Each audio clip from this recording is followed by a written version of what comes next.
Hello ഉദ്യോഗാർത്ഥികളെ, PS right പാത്തിൻ്റെ അന്നത്തെ ക്ലാസ്സിലേക്ക് നിങ്ങൾക്ക് എല്ലാവർക്കും ഹൃദ്യമായ സ്വാഗതം. ജൂനിയർ കോപ്പറേറ്റീവ് ഇൻസ്പെക്ടർ, ബാങ്കിങ്, മറ്റ് കോപ്പറേറ്റീവ് മേഖലയിലെ എക്സാമിന് തയ്യാറെടുക്കുന്ന വിദ്യാർത്ഥികൾക്കുള്ള ക്ലാസ്സാണിത്.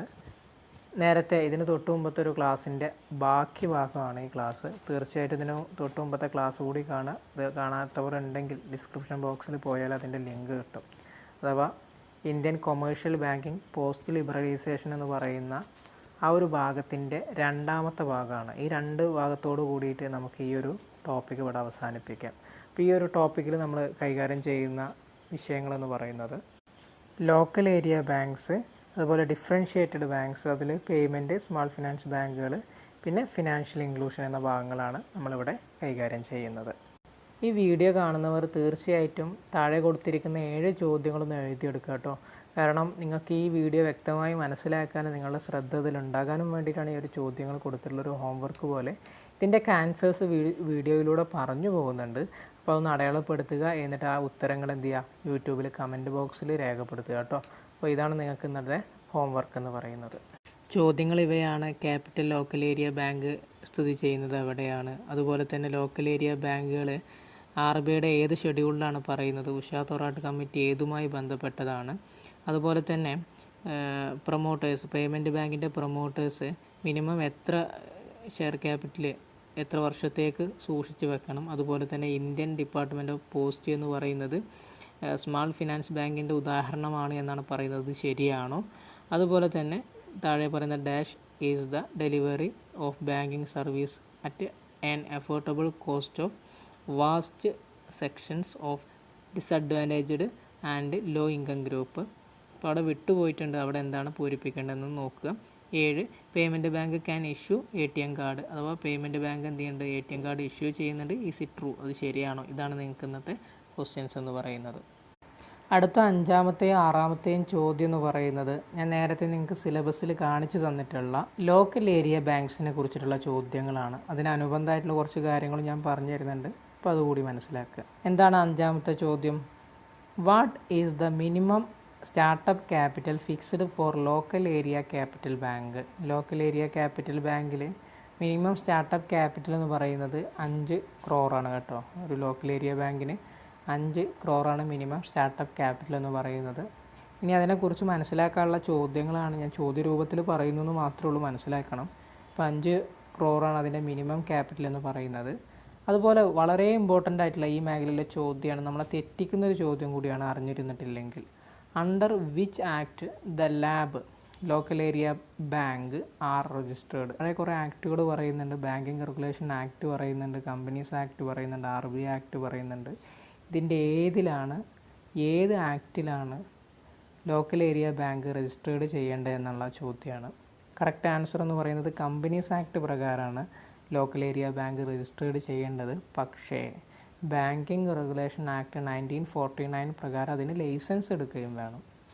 അപ്പോൾ ഏത് ആക്റ്റിൽ രജിസ്റ്റേർഡ് ചെയ്യണമെന്ന് ചോദിച്ചാൽ കമ്പനീസ് ആക്റ്റാണ്. പലപ്പോഴും നമ്മൾ ബാങ്കിങ് റെഗുലേഷൻ ആക്റ്റോ RBI ആക്റ്റോ ഒക്കെ തിരഞ്ഞെടുക്കും, പക്ഷേ തെറ്റാണ്. ഒരു ബന്ധമില്ല നമ്മൾ കരുതുന്ന കമ്പനീസ് ആക്റ്റാണ് അവിടെ കറക്റ്റ്. കമ്പനീസ് ആക്ട് പ്രകാരമാണ് ലോക്കൽ ഏരിയ ബാങ്കുകൾ രജിസ്റ്റേർഡ് ചെയ്യേണ്ടത്, പക്ഷേ ലൈസൻസ് എടുക്കേണ്ടത് ബാങ്കിങ് റെഗുലേഷൻ ആക്ട് 1949 പ്രകാരമാണ്. ഇത് മുമ്പൊരു ക്വസ്റ്റ്യനിൽ ഉണ്ടായിരുന്നൊരു ചോദ്യം കേട്ടോ. അവിടെ ലൈസൻസ് ഞാൻ കൂട്ടിച്ചേർത്താണ് നിങ്ങൾക്ക് അവിടെ ഒരു പോയിൻറ്റ്സ് അതിനെക്കുറിച്ച് പറഞ്ഞു തരാൻ വേണ്ടിയിട്ട്. അപ്പോൾ അതിലൊരു ഓപ്ഷൻസിൽ ലൈസൻസ് ഒന്നും ഉണ്ടായിരുന്നില്ല. അപ്പോൾ അത് വളരെ ഇമ്പോർട്ടൻ്റ് ആയിട്ടുള്ളൊരു ചോദ്യമാണ്. ഇനി ലോക്കൽ ഏരിയ ബാങ്ക്സിനെ കുറിച്ച് കൂടുതലായിട്ട് നമുക്ക് പഠിക്കാൻ ഒരു 4 ചോദ്യം കൂടി ഞാൻ തരികയാണ്, പോയിൻറ്റ്സ് ആയിട്ട് പറഞ്ഞു തരുന്നതിന് പകരം. ഇങ്ങനെയൊക്കെ ചോദ്യങ്ങൾ വരാൻ സാധ്യതയുണ്ടെന്ന് മനസ്സിലാക്കാൻ. When where the local area bank where setup first in India? ആദ്യമായിക്കൊണ്ട് ഇന്ത്യയിൽ ലോക്കൽ ഏരിയ ബാങ്ക് വന്നിട്ടുള്ള വർഷങ്ങളാണ് ചോദിക്കുന്നത്. വർഷം ഏതാണെന്ന് ചോദിക്കുന്നത്. ഓപ്ഷൻസിൽ C ആകുന്ന 1996, അഥവാ അന്നാചാണ്ടി മരിക്കുന്ന വർഷം. അതുപോലെ ഇനി വേണമെന്നുണ്ടെങ്കിൽ ചെന്നൈ നഗരത്തിന് മദ്രാസ് നഗരത്തിന് ചെന്നൈ എന്ന പേര് വന്നിട്ടുള്ള വർഷമൊക്കെ 1996 ആണ്. അപ്പോൾ അതൊക്കെ ചേർത്ത് വെച്ച് പഠിച്ചാൽ മതി. അപ്പോൾ അന്നാണ് ലോക്കൽ ഏരിയ ബാങ്കുകൾ സെറ്റപ്പ് ചെയ്തിട്ടുള്ള ആദ്യമായിക്കൊണ്ട്.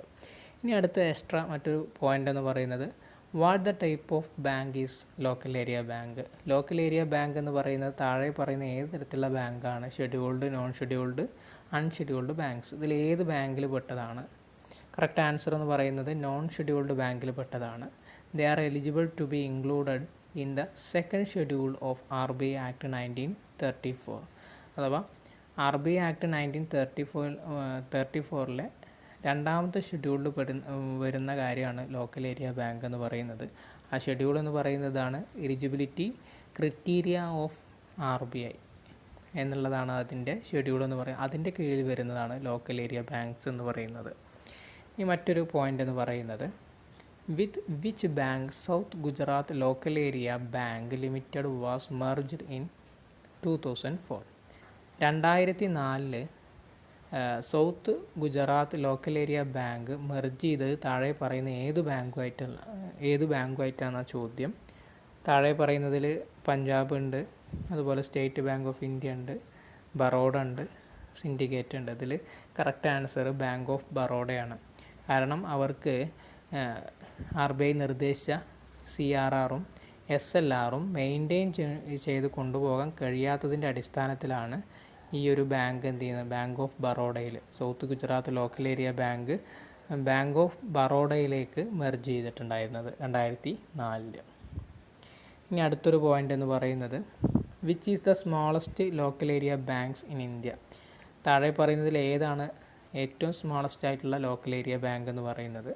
ഈ 4 ഇന്ത്യയിലുള്ള ലോക്കൽ ഏരിയ ബാങ്ക്സ് എന്ന് പറയുന്നത്. അതിൽ Subhadra local area bank limited മഹാരാഷ്ട്രയാണ് കറക്റ്റ് ആൻസർ എന്ന് പറയുന്നത്, ഏറ്റവും സ്മാളസ്റ്റ് ആകുന്ന ലോക്കൽ ഏരിയ ബാങ്ക് എന്ന് പറയുന്നത് കേട്ടോ. നമുക്ക് സിലബസ് നോക്കി പറയാനുള്ളത് ഡിഫറൻഷ്യേറ്റ് ബാങ്കുകളായിട്ടുള്ള പേയ്മെൻറ്റ്, അതുപോലെ സ്മാൾ ഫിനാൻസ് ബാങ്കുകളെ കുറിച്ചിട്ടാണ്. ബാങ്ക് ഫിനാൻസ് സ്ഥാപനങ്ങളൊക്കെ നമ്മൾ കേട്ടിട്ടുണ്ട്. ഇപ്പോൾ ഈ ഡിഫറൻഷ്യേറ്റ് ബാങ്ക് എന്ന് ആദ്യമായിട്ട് കേൾക്കുന്ന ആളുകളൊക്കെ ഉണ്ടെങ്കിൽ അവർക്കതിൻ്റെ ചെറിയൊരു രേഖാചിത്രമാണ് കാണിച്ചു തരുന്നത്. ഈ ഫിനാൻഷ്യൽ ഇൻ്റർമീഡിയറ്റ്സിൽ വരുന്നത് ഒന്ന് ബാങ്കുകളും മറ്റൊന്ന് നോൺ ബാങ്കിങ് സ്ഥാപനങ്ങളുമാണ്. അപ്പോൾ ആ ബാങ്കിൽ തന്നെ 2 ബാങ്കുകളാണ് വരുന്നത്. ഒന്ന് കൊമേഴ്ഷ്യൽ ബാങ്കിങ്ങും മറ്റൊന്ന് കോപ്പറേറ്റീവ് ബാങ്കുകളാണ് വരുന്നത്. അതൊക്കെ നമുക്ക് സ്വാഭാവികമായിട്ട് അറിയുന്നതാണ്. പിന്നെ ഈ ഒരു കൊമേഴ്ഷ്യൽ ബാങ്കിങ്ങിൽ വരുന്ന ഒന്ന് പബ്ലിക് ബാങ്ക്, മറ്റൊന്ന് private bank, foreign bank, differentiate bank. ഈ 4 ബാങ്കുകളാണ്. അതിൽ 4ാമത്തെയാണ് ഡിഫറൻഷ്യേറ്റ് ബാങ്ക് എന്ന് പറയുന്നത്. പബ്ലിക് ബാങ്ക് നമുക്കറിയാം, പ്രൈവറ്റ് ബാങ്കുകൾ അറിയാം, അതുപോലെ തന്നെ ഫോറിൻ ബാങ്ക് അറിയാം. അപ്പോൾ ഡിഫറൻഷ്യേറ്റ് ബാങ്കുകൾ ഏതാണെന്ന് ചോദിച്ചാൽ അതിൽ വരുന്നതാണ് ഈ റൂറൽ RRB ബാങ്കുകളൊക്കെ അല്ലേ, റീജിയണൽ റൂറൽ ബാങ്കുകൾ, അതുപോലെ local area bank, payment bank, financial bank. അപ്പോൾ ഇവയാണ് ഡിഫറൻഷ്യേറ്റ് ബാങ്ക് എന്ന് നിങ്ങൾ മനസ്സിലാക്കുക. ഒന്നാമത്തെ ചോദ്യം നോക്കാം. Payment bank can accept demand deposit അഥവാ കറണ്ടും സേവിങ്ങും with a ceiling limit of ₹dash per customer. അഥവാ ഒരു പേയ്മെൻറ്റ് ബാങ്കിന് അതിൻ്റെ കസ്റ്റമറുടെ കയ്യിൽ നിന്ന് മാക്സിമം സ്വീകരിക്കാവുന്ന ഡെപ്പോസിറ്റ്, കറണ്ട് അല്ലെങ്കിൽ സേവിങ് കേട്ടോ, അത് എത്രയായിരിക്കും എന്നുള്ളതാണ്. 1 lakh വരെയാണ് ഒരു കസ്റ്റമറുടെ കയ്യിൽ നിന്നും പേയ്മെൻറ്റ് ബാങ്കിന് സ്വീകരിക്കാൻ പറ്റുന്ന ലിമിറ്റ്. അതിൻ്റെ എബോവ് പറ്റില്ല. രണ്ടാമത്തെ ചോദ്യം എന്ന് പറയുന്നത്, അഥവാ നമ്മുടെ 8ാമത്തെ ഇതുമായി ബന്ധപ്പെട്ട 2ാമത്തെ, payment bank will pay interest at the rate notify by. അഥവാ ഈ പേയ്മെൻറ്റ് ബാങ്കുകൾ ഇപ്പോൾ അവർക്ക് ഡെപ്പോസിറ്റ് സ്വീകരിക്കുന്ന സമയത്തൊക്കെ അവർക്ക് അതിൻ്റെ ഇൻട്രസ്റ്റ് റേറ്റ് തോന്നിയ പോലെ പറ്റുമോ? ഇല്ല. നോട്ടിഫൈ ആരുടെ ഇത് പ്രകാരമാണ്? RBIയുടെ നിർദ്ദേശപ്രകാരം മാത്രമേ അവർക്ക് ഇൻട്രസ്റ്റ് റേറ്റൊക്കെ ഫിക്സ് ചെയ്യാൻ വേണ്ടി പറ്റുള്ളൂ. ഇപ്പോൾ ഡിഫറൻഷ്യേറ്റ് ബാങ്കുകളായിട്ടുള്ള പേയ്മെൻറ്റ് ബാങ്കും അതുപോലെ സ്മാൾ ഫിനാൻസ് ബാങ്ക് എന്നൊക്കെ പറയുമ്പോൾ ഏകദേശം സെയിം ആണ്. അപ്പോൾ കൂടുതലായിട്ട് മനസ്സിലാക്കിയ 2-3 പോയിൻറ്റ്സുകൾ ഞാൻ താരതമ്യം ചെയ്ത് പറയുകയാണ്. രണ്ടിൻ്റെയും മിനിമം ക്യാപിറ്റൽ എന്ന് പറയുന്നത് 100 കോടി രൂപയാണ്. 100 crores ആണ് അതിൻ്റെ മിനിമം ക്യാപിറ്റൽ എന്ന് പറയുന്നത്. അതുപോലെ പേയ്മെൻറ്റ് ബാങ്കുകൾ അതിനെക്കുറിച്ച് റെക്കമെൻഡ് ചെയ്ത കമ്മിറ്റി എന്ന് പറയുന്നത് നെച്ചിക്കാട്ട് കമ്മിറ്റിയും, അതുപോലെ സ്മാൾ ഫിനാൻസ് ബാങ്കിനെ റെക്കമെൻഡ് ചെയ്തിട്ടുള്ളത് ഉഷാ തൊറാട്ട് കമ്മിറ്റിയുമാണ്. അതാണ് അതിൻ്റെ രണ്ടിൻ്റെയും. അപ്പോൾ എന്തൊക്കെയാണെന്ന്, രണ്ടിൻ്റെയും ക്യാപിറ്റൽ 100 കോടിയാണ്. പേയ്മെൻറ്റ് ബാങ്ക് നെച്ചിക്കാട്ട് കമ്മിറ്റിയും അതുപോലെ സ്മാൾ ഫിനാൻസ് ബാങ്ക് എന്ന ഉഷാ തൊറാട്ട് കമ്മിറ്റിയുമാണ് റെക്കമെൻഡ് ചെയ്തിട്ടുള്ളത്. ഇനി പേയ്മെൻറ്റ് ബാങ്ക് ആയാലും അതുപോലെ തന്നെ സ്മാൾ ഫിനാൻസ് ബാങ്ക് ആയാലും അത് രജിസ്റ്റേർഡ് ചെയ്യേണ്ടത് കമ്പനീസ് ആക്ട് മുഖാന്തരമാണ്. കമ്പനീസ് ആക്ട് മുഖാന്തരമാണ് അത് രജിസ്റ്റേർഡ് ചെയ്യേണ്ടത്. ഈ പേയ്മെൻറ്റ് ബാങ്ക് ആണെങ്കിലും സ്മാൾ ഫിനാൻസ് ബാങ്ക് ആയാലും അതിൻ്റെ രണ്ടിൻ്റെയോ ഒബ്ജക്റ്റുകൾ ഏകദേശം സെയിം തന്നെയാണ്. ഇപ്പോൾ അതിൽ പറയുന്ന പേയ്മെൻറ്റ് ബാങ്കിൻ്റെ പറയുന്നത് നോക്കുക, 25% of branches must be in unbanked rural areas. അഥവാ ഗ്രാമത്തിലുള്ള അൺബാങ്ക്ഡ് ആയിട്ടുള്ള റൂറൽ ഏരിയാസിലായിരിക്കണം അതിൻ്റെ 25% ബ്രാഞ്ചുകൾ ഉണ്ടായിരിക്കേണ്ടത് ഇനി അതിൻ്റെ മറ്റൊരു ഒബ്ജക്റ്റീവായിട്ട് പേയ്മെൻറ്റ് ബാങ്കിൻ്റെ പറയുന്നത് എന്താണെന്ന് ചോദിച്ചാൽ main objective to open payment bank. RBI ഈ ഒരു പേയ്മെൻറ്റ് ബാങ്ക് തുറക്കുന്നതുകൊണ്ടുള്ള ലക്ഷ്യം എന്താണ്, മെയിൻ ലക്ഷ്യം എന്താണെന്ന് ചോദിച്ചാൽ to serve the needs of transaction and saving account in rural areas. ഈ റൂറൽ ഏരിയാസിൽ എന്ത് ചെയ്യണം, സേവിങ് അക്കൗണ്ടുകൾ ഉണ്ടായിരിക്കണം, അതുപോലെ ഈ ഇതിൻ്റെ ട്രാൻസാക്ഷനുകൾ നടക്കണം എന്ന് തന്നെയാണ് ഇതിൻ്റെ ലക്ഷ്യം. പേയ്മെൻറ്റ് ബാങ്ക് കൊണ്ട് RBI ലക്ഷ്യം വെക്കുന്നത് അത് തന്നെയാണ്. ഇനി അതിൻ്റെ മറ്റൊരു ഫിനാൻഷ്യലായിട്ടുള്ള ഒബ്ജക്റ്റീവ് എന്താണെന്ന് ചോദിച്ചാൽ to provide financial benefit to the unorganised sector.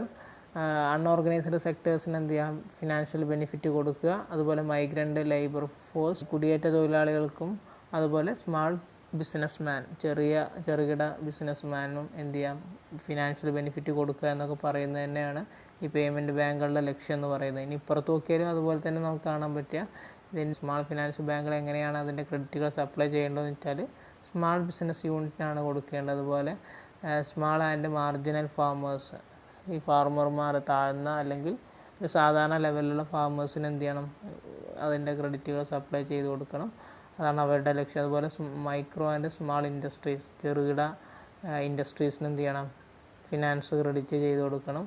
അതുപോലെ അതർ അൺഓർഗനൈസ്ഡ് സെക്ടേഴ്സ്. ഇവിടെ രണ്ടിൻ്റെയും ഒബ്ജക്റ്റുകൾ എന്നൊക്കെ പറയുന്നത് സെയിം ആണ്. അവിടെ നിങ്ങൾക്ക് കൂടുതലായിട്ട് മനസ്സിലാക്കേണ്ടത് അതിൻ്റെ കോടി, മിനിമം ക്യാപിറ്റൽ എന്ന് പറയുമ്പോൾ 100 കോടിയാണ്. അത് റെക്കമെൻഡ് ചെയ്തത് നച്ചികാറ്റ് കമ്മിറ്റിയാണ്. അതുപോലെ സ്മാൾ ഫിനാൻസ് ബാങ്ക് ആണെങ്കിൽ ഉഷ തൊറാട്ടാണ്. രണ്ടും പേയ്മെൻറ്റ് ബാങ്ക് ആണെങ്കിലും സ്മാൾ ഫിനാൻസ് ബാങ്ക് ആയാലും രജിസ്റ്റേർഡ് ചെയ്യേണ്ടത് കമ്പനി ആക്ട് പ്രകാരമാണ്. ഇനി പേയ്മെൻറ്റ് ബാങ്കിലൊക്കെ പറയുമ്പോൾ അതിൻ്റെ ഡെപ്പോസിറ്റുകളുടെ പരിധി എന്ന് പറയുന്നത് എത്രയാണ്, 1 ലക്ഷം രൂപയാണ്. അത് പ്രത്യേകം ശ്രദ്ധിക്കണം, 1 ലക്ഷം രൂപയാണ്. Payment bank cannot give loans. Payment ബാങ്കിന് എന്ത് ചെയ്യാനില്ല, ലോൺസുകൾ നൽകാൻ കഴിയില്ല. But can invest in government securities. പക്ഷേ ഗവൺമെൻറ് സെക്യൂരിറ്റീസിൽ എന്ത് ചെയ്യാം, നിക്ഷേപിക്കാവുന്നതാണ്. എന്തുകൊണ്ടാണ് ലോൺസ് കൊടുക്കാൻ പറ്റില്ല? കാരണം പേയ്മെൻറ്റ് ബാങ്കിന് ഒരിക്കലും എന്ത് ചെയ്യാം, റിസ്ക് ഏറ്റെടുക്കാൻ കഴിയില്ല എന്നാണ് പറയുന്നത്. അപ്പോൾ അതുകൊണ്ട് തന്നെ ഗവൺമെൻറ് സെക്യൂരിറ്റി എന്ന ഉത്തരവാദിത്തമുള്ളതാണ് ഗവൺമെൻറ്. അവിടെ എന്ത് ചെയ്യാം, ധൈര്യമായിട്ട് ഇൻവെസ്റ്റ് ചെയ്യുകയും ചെയ്യാം. എന്നാൽ സ്മാൾ ഫിനാൻസ് ബാങ്കുകളാണെങ്കിൽ cannot give depositors money as loan to others. അഥവാ ഈ ഡെപ്പോസിറ്റേഴ്സിൻ്റെ മണി ബിഗ് ഇൻഡസ്ട്രീസിൽ എന്ത് ചെയ്യാൻ പറ്റില്ല, ലോണായിട്ടൊന്നും കൊടുക്കാൻ പറ്റത്തില്ല.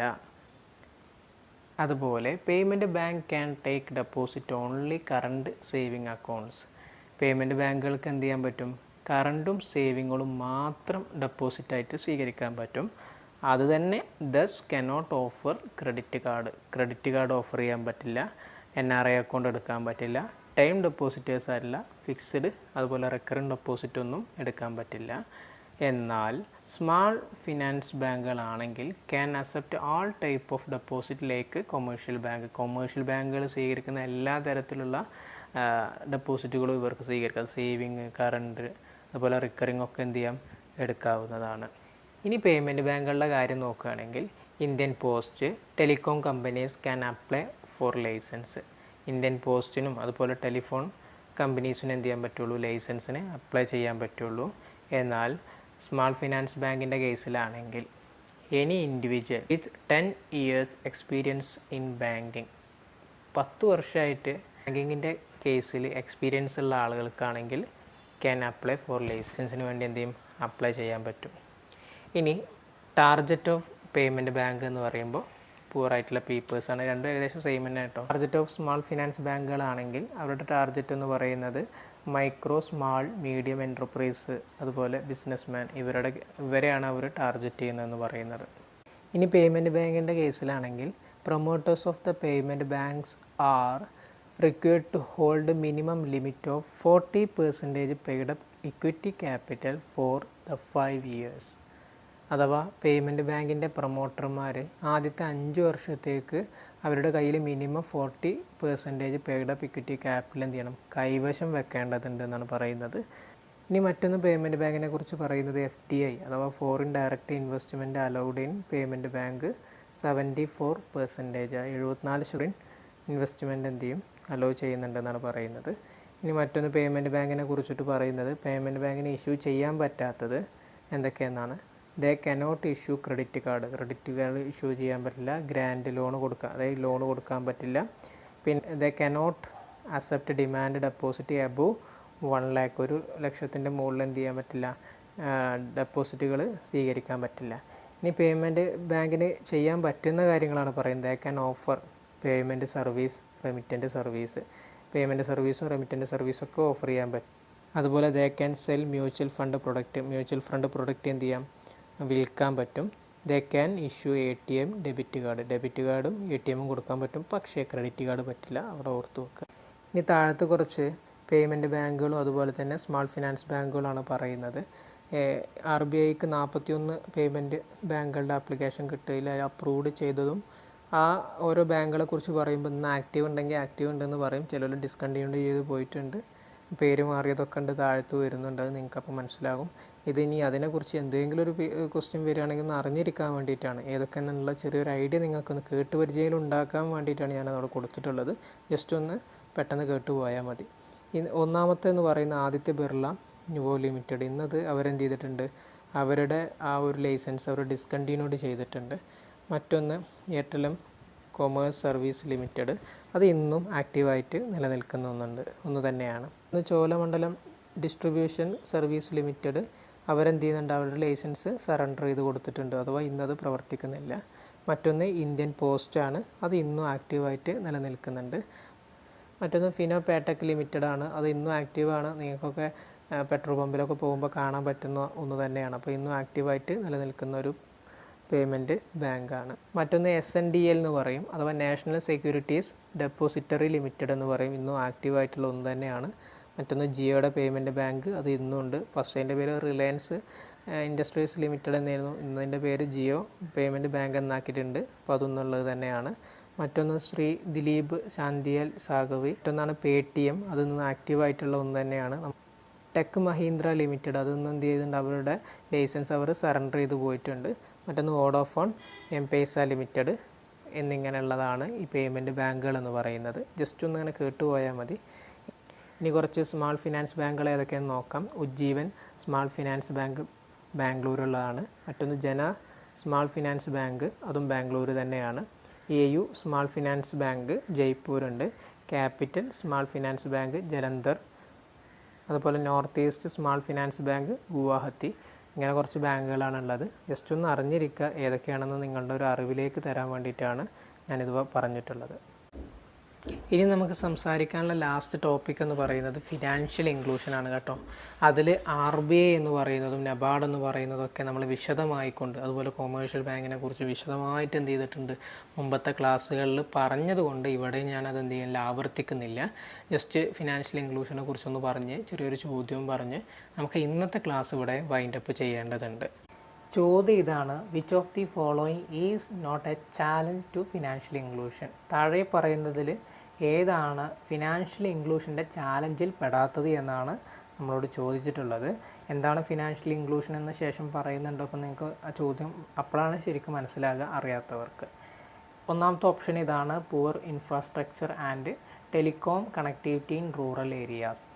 റൂറൽ ഏരിയാസിലുള്ള ടെലികോമിൻ്റെ ഇൻഫ്രാസ്ട്രക്ചർ എന്ന് പറയുന്നത്, അതിൻ്റെ ലഭ്യതക്കുറവ് എന്ന് പറയുന്നത് ഇതിൻ്റെ ഒരു ചാലഞ്ച് തന്നെയാണ്. അതുപോലെ അപ്പോൾ അതിൽ പെടൂലത്. പിന്നെ മറ്റൊന്നെന്ന് പറയുമ്പോൾ lack of financial literacy, financial literacy ഇല്ലാത്ത ഒന്ന്, അഥവാ അതും ഇതിൻ്റെ ഒരു ചാലഞ്ചിൽ പെട്ടത് തന്നെയാണ്. അപ്പോൾ ഇതും ഓപ്ഷനിൽ രണ്ടും അല്ല. മൂന്നാമതായിട്ട് പറയുന്ന availability of required documents for banking activities. Banking ആക്ടിവിറ്റീസിന് വേണ്ടിയിട്ടുള്ള ഡോക്യുമെൻസിൻ്റെ ലഭ്യത എന്ന് പറയുന്നതും ഇതിൻ്റെ ഒരു ചാലഞ്ച് തന്നെയാണ്. ഈ ഓപ്ഷനായിട്ട് വരുന്നത് limited technology adoption and know how among the ecosystem partners, അതും ഇതിൻ്റെ ഒരു ചാലഞ്ച് തന്നെ ആയിട്ട് വരുന്നതാണ്. മറ്റൊന്ന് പറയുന്നത് lack of local support for scalability of banking service, അതും ഇതിൻ്റെ ഒരു സ്കേലബിലിറ്റി തന്നെയാണ്. അപ്പോൾ ആൾ ഓഫ് ദീസ് എന്ന് പറയുന്നതാണ് ഇവിടുത്തെ ആൻസറായിട്ട് വരുന്നത്. ഈ ചോദ്യം വ്യക്തമായി മനസ്സിലാക്കണമെങ്കിൽ ഫിനാൻഷ്യൽ ഇൻക്ലൂഷൻ എന്താണെന്ന് നമ്മൾ അറിഞ്ഞിരിക്കണം. അപ്പോൾ അതിനെക്കുറിച്ച് കുറച്ച് കാര്യങ്ങളാണ്, അതെന്താണെന്ന് മനസ്സിലാക്കാനുള്ള കാര്യങ്ങളാണ് ഞാൻ താഴെ പറയുന്നത്. ആദ്യം കുറച്ച് ഫാക്റ്റുകൾ ഞാൻ നിങ്ങളുടെ ശ്രദ്ധയിൽപ്പെടുത്തുന്നുണ്ട്. എന്താണ് ഫിനാൻഷ്യൽ ഇൻക്ലൂഷൻ എന്ന് ശേഷം പറയാം. ഇന്ത്യയിൽ ഇപ്പോൾ സ്ഥിതി ചെയ്യുന്ന ഒരു സിറ്റുവേഷൻ എന്ന് പറയുന്നത് around 15-20% of people do not have bank accounts. Earlier it was 65 before Jan Dhan Yojana. അഥവാ ഇന്ന് ഇന്ത്യയിലെ 15-20% ആളുകൾക്ക് ബാങ്ക് അക്കൗണ്ട് ഇല്ല എന്നാണ് പറയുന്നത്. മുമ്പ് ഈ ഒരു ജൻധൻ യോജനയൊക്കെ വരുന്നതിന് മുമ്പ് നോക്കുകയാണെങ്കിൽ 65% ആളുകൾക്കും ബാങ്ക് അക്കൗണ്ട് ഉണ്ടായിരുന്നില്ല. നിലവിൽ ഒരു 15-20% ആളുകൾക്ക് ഇന്നും ഇല്ല എന്നാണ് പറയുന്നത്. മറ്റൊന്ന്, അപ്പോൾ അതൊക്കെ ഇതിൻ്റെ ഒരു ഫിനാൻഷ്യൽ ഇൻക്ലൂഷനിലേക്കുള്ള ഒരു സൂചന ഉണ്ടായി തരുന്നതൊക്കെ ഒന്ന് മനസ്സിലാക്കി വെക്കുക. പിന്നെ മറ്റൊന്ന് പറയുന്നത് 30-40% India's poor depend on local money lenders on unreasonable rate like lagaan system during British period. അഥവാ 30 മുതൽ 40 വരെ ഇന്ത്യയിലെ പാവപ്പെട്ട ജനങ്ങൾ ഇന്നും ലോണിനും മറ്റൊക്കെ സമീപിക്കുന്നത് ലോക്കൽ മണി ലെൻഡേഴ്സിൻ്റെ അടുത്താണ്. അഥവാ നമ്മളെ നാട്ടുപ്രമാണികന്മാരുടെ അടുത്താണ് അവർ സമീപിക്കുന്നത്. അവരാണെങ്കിൽ അവർക്ക് അതിന് മുകളിൽ കൊടുക്കുന്ന റേറ്റ് എന്ന് പറയുന്നത് ഇൻട്രസ്റ്റിൻ്റെ റേറ്റ് അൺറീസണബിൾ റേറ്റാണ്. തോന്നിയ പോലുള്ള ഒരു റേറ്റിംഗ് സിസ്റ്റമാണ് ഇന്ന് അവർ കൊടുക്കുന്നത്. ഇപ്പോൾ 2 സിറ്റുവേഷനുകൾ പറഞ്ഞു. മൂന്നാമതായിട്ട് പറയുന്നത് people's taking insurance is very low in number. അഥവാ ഇന്ത്യയിലെ ജനങ്ങൾ വളരെ തുച്ഛമായ ആളുകളാണ് ഇന്ന് ഇൻഷുറൻസൊക്കെ എടുക്കുന്നവരുള്ളൂ. ഇനി മറ്റൊന്ന് പറയുന്നത് only cash transaction in rural areas. അഥവാ റൂറൽ ഏരിയാസിൽ നോക്കുമ്പോൾ അധികം നടക്കുന്ന എന്താണ്, ക്യാഷ് ട്രാൻസാക്ഷനുകൾ മാത്രമാണ്. ഇപ്പം എന്താണ് പറഞ്ഞത്, 15-20% ആളുകൾക്ക് ഇന്ന് ഇന്ത്യയിൽ എന്ത് ചെയ്യില്ല, ബാങ്ക് അക്കൗണ്ട് ഇല്ല. 30-40 വരെ ശതമാനം ആളുകളും ഒരു വായ്പയ്ക്ക് വേണ്ടിയിട്ട് ബാങ്കിനെ അല്ല സമീപിക്കുന്നത്, മറിച്ച് മണി ലെൻഡേഴ്സിൻ്റെ അടുത്താണ്. അതുപോലെ വളരെ കുറച്ച് പേർക്ക് മാത്രമാണ് ഇൻഷുറൻസ് എടുത്തിട്ടുള്ളൂ. പിന്നെ മറ്റൊന്ന് പറയുന്നത് റൂറൽ ഏരിയാസിൽ ഇന്നും ക്യാഷ് ട്രാൻസാക്ഷനുകളാണ് കാര്യമായിട്ട് നടക്കുന്നത്. അപ്പോൾ ഇനി എന്താണ് ഫിനാൻഷ്യൽ ഇൻക്ലൂഷൻ എന്ന് പറഞ്ഞുതരാം. What is financial inclusion? Financial inclusion is the delivery of banking services at an affordable cost to the vast section of disadvantaged and low income group. അഥവാ നിലാരംബരും വളരെ താഴ്ന്ന വരുമാനത്തിലുള്ള ഇന്ത്യയിലെ ഒരു വലിയൊരു വിഭാഗത്തിന് മിതമായ അഫോർഡബിൾ കോസ്റ്റിൽ, മിതമായൊരു നിരക്കിൽ എന്ത് ചെയ്യുക, ബാങ്കിങ് സർവീസുകൾ എത്തിക്കുക എന്നതാണ് ഫിനാൻഷ്യൽ ഇൻക്ലൂഷൻ കൊണ്ട് ഉദ്ദേശിച്ചത്. എന്താണ്, നിലാരംബരും താഴ്ന്ന വരുമാനക്കാരായ ഇന്ത്യയിലെ വലിയൊരു വിഭാഗത്തിന് മിതമായ നിരക്കിൽ ബാങ്കിങ് സർവീസുകൾ എത്തിക്കുക എന്നുള്ളതാണ് ഫിനാൻഷ്യൽ ഇൻക്ലൂഷൻ. അഥവാ എല്ലാവരെയും ഈ ഒരു ബാങ്കിങ് രംഗത്തേക്ക് ഇന്ത്യയിലെ എല്ലാ ജനങ്ങളെയും കൊണ്ടുവരിക എന്നുള്ളതാണ് ഫിനാൻഷ്യൽ ഇൻക്ലൂഷൻ കൊണ്ട് ഉദ്ദേശിച്ചത്. Major sections of Indian economy. ഇന്ത്യയിലെ എക്കോണമിയിലെ വലിയൊരു വിഭാഗം, ഇപ്പോൾ ഇന്ത്യൻ എക്കോണമിയിലെ വലിയൊരു വിഭാഗവും do not have access to formal banking service. അവർ ശരിയായിട്ടുള്ളൊരു ബാങ്കിങ് സർവീസിലേക്ക് ഇതുവരെ എത്തിയിട്ടില്ല. അപ്പോൾ അതൊക്കെ എത്തിക്കുക അവരിലേക്കോ എല്ലാവരിലേക്കും, ഇപ്പോൾ നേരത്തെ പറഞ്ഞ താഴ്ന്ന വരുമാനക്കാരായ എല്ലാവരിലേക്കും എന്ത് ചെയ്യുക, മിതമായ നിരക്കിൽ ബാങ്കിങ് സർവീസൊക്കെ എത്തിക്കുക എന്നുള്ളതാണ് ഫിനാൻഷ്യൽ ഇൻക്ലൂഷൻ കൊണ്ട് ഉദ്ദേശിച്ചത്. ഇപ്പോൾ ഈ 2 പോയിൻ്റ് ഉണ്ടല്ലോ, ഈ താഴ്ന്ന വരുമാനക്കാരായ വലിയൊരു വിഭാഗത്തിന് മിതമായ നിരക്കിൽ ബാങ്കിങ് സർവീസ് എത്തിക്കുക, അതുപോലെ ഒരുപാട് ജനങ്ങൾ, ഇന്ത്യൻ എക്കണോമിയെ നിയന്ത്രിക്കുന്ന ആളുകൾ പലരും യഥാർത്ഥ ബാങ്കിങ് സർവീസിലേക്ക് എത്തപ്പെടാത്തൊരവസ്ഥ. ഈ 2ഉം ചിന്തിച്ചിട്ട് അവരെ ശരിയായൊരു ബാങ്കിങ് സർവീസിലേക്ക് എത്തിക്കുക എന്ന് പറയുന്നതാണ് ഫിനാൻഷ്യൽ ഇൻക്ലൂഷൻ്റെ ഉദ്ദേശിച്ചതെന്ന് പറഞ്ഞു. ഇനി ഈ ഒരു അടിസ്ഥാനത്തിൽ നേരത്തെ പറഞ്ഞ ക്വസ്റ്റ്യൻസ് നോക്കുകയാണെങ്കിൽ ആൾ എബോവ് എന്ന് പറയുന്നതായിരിക്കും ആൻസറായിട്ട് വരും. അപ്പോൾ നിങ്ങൾക്ക് തന്നിട്ടുണ്ടായിരുന്ന ഹോംവർക്ക് ചോദ്യങ്ങളായ 7 ചോദ്യങ്ങളുടെ ആൻസർ നിങ്ങൾക്ക് കിട്ടിയിട്ടുണ്ടാവുമെന്ന് ഞാൻ വിശ്വസിക്കുകയാണ്. തീർച്ചയായിട്ടും നിങ്ങൾ എന്ത് ചെയ്യുക, കമൻറ്റ് ബോക്സിൽ രേഖപ്പെടുത്തുക. നിങ്ങളുടെ പഠനത്തിൻ്റെ നിലവാരം കൂടി അവിടെ അളക്കാൻ വേണ്ടിയിട്ടാണ് ഞാൻ ആ 7 ചോദ്യങ്ങൾ കൊടുത്തിട്ടുള്ളത്. അപ്പോൾ അതിൻ്റെ ആൻസർ എന്ത് ചെയ്യുക, നിങ്ങളത് കമൻറ്റ് ബോക്സിൽ രേഖപ്പെടുത്തുക കേട്ടോ. അപ്പോൾ ഇന്നത്തെ ക്ലാസ് നിങ്ങൾക്ക് ഉപകാരപ്പെട്ടിട്ടുണ്ടാവുമെന്ന് ഞാൻ മനസ്സിലാക്കുന്നു. നിങ്ങളുടെ വിലയേറിയ കമൻറ്റുകളൊക്കെ രേഖപ്പെടുത്തുക. നിങ്ങൾക്ക് ഈ ക്ലാസ് ഇഷ്ടപ്പെട്ടിട്ടുണ്ടെങ്കിൽ നിങ്ങളിത് പഠിക്കുന്ന കൂട്ടുകാർക്കൊക്കെ ഇതിൻ്റെ ലിങ്കുകളൊക്കെ ഷെയർ ചെയ്ത് കൊടുക്കുക. അപ്പോൾ നമുക്ക് മറ്റൊരു വീഡിയോ ആയിട്ട് വീണ്ടും കാണും വരേക്കും താങ്ക് യു.